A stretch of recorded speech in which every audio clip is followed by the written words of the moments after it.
नमस्कार दोस्तों, सुकून के कुछ नए पलों के साथ आपकी दोस्त motivation author and speaker doctor Tilottama आजाद।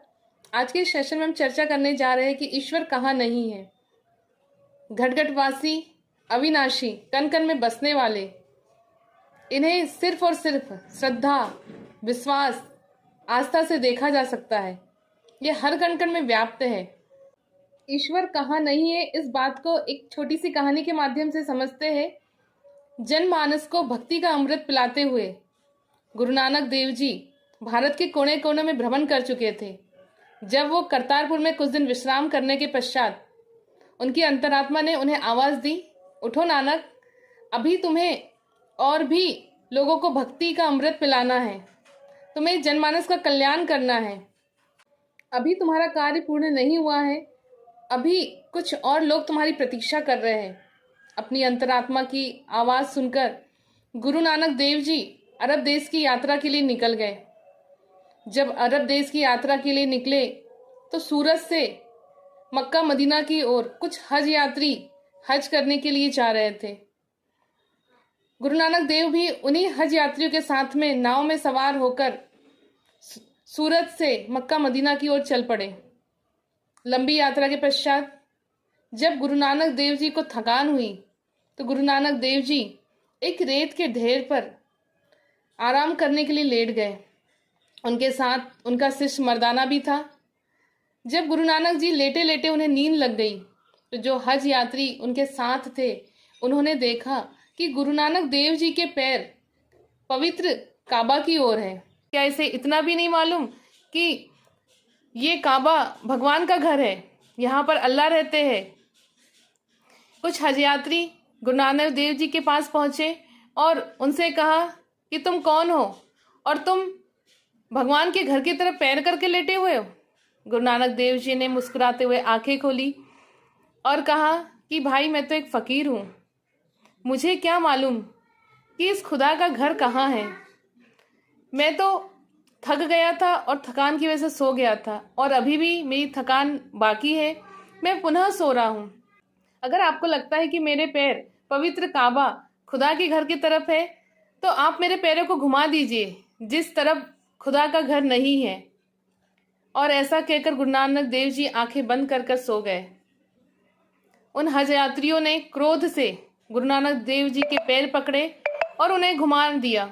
जैसे ही गुरु नानक देव जी के पैरों को घुमाया तो काबा भी घूम गए।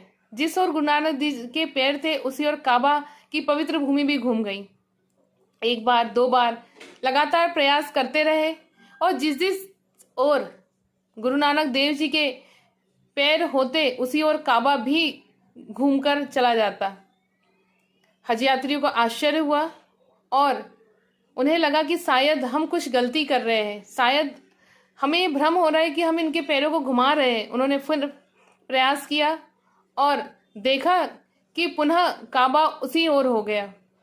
गुरु नानक देव जी की जब नींद खुली तो उन्होंने हज यात्रियों से कहा कि भाइयों, ये ईश्वर, ये निराकार, ये अल्लाह, ये गोविंद हर जगह व्याप्त है, ये कण कण में व्याप्त है। ये पवित्र काबा चारों तरफ है, बस जरूरत है हमें देखने की, हमें समझने की। अल्लाह का घर तो हर जगह है, हम किसी ओर पैर ना करें, हर तरफ तो अल्लाह का घर है। हाजियों की बात समझ में आ गई। हाजी समझ गए कि ये कोई पहुंचे हुए फकीर है।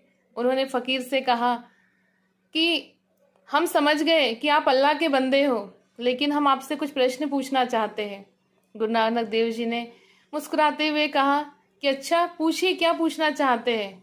हाजियों ने पूछा कि आप हिंदू है या मुसलमान हैं।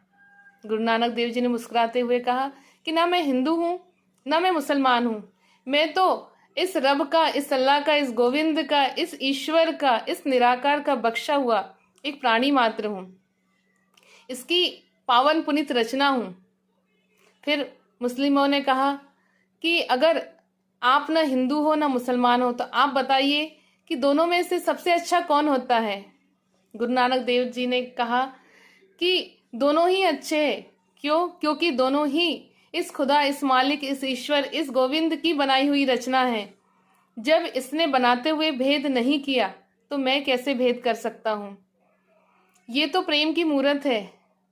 जिसके हृदय में प्रेम होता है, जिसके हृदय में भक्ति होती है, वही सर्वश्रेष्ठ है। जिसके अंदर किसी के प्रति नफरत, ईर्ष्या, द्वेष के भाव होते हैं, किसी के हृदय में हिंसा के भाव होते हैं, ये रब, ये अल्लाह, ये गोविंद कभी भी उसके समीप नहीं आते।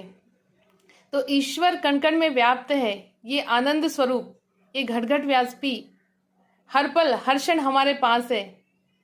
ऐसी कोई जगह नहीं है जहाँ ईश्वर नहीं है। गुरु नानक देव जी ने ये सिद्ध कर दिया कि ऐसा कहाँ है जहाँ ईश्वर नहीं है। हर जगह ईश्वर है, बस जरूरत है हमें इसके नवाजे हुए संतों की बातों को समझने की, इसके बनाए हुए प्राणियों से प्रेम करने की, अहिंसा को अपनाने की। जब हम ऐसा कर लेते हैं तो इसकी प्राप्ति हो जाती है और साथ ही साथ हमारा जीवन सुकून और आनंद से भर जाता है। यही जीवन में सुकून के पल है। आपको मेरा ये वीडियो पसंद आए तो इसे लाइक, सब्सक्राइब और शेयर करना ना भूलिए।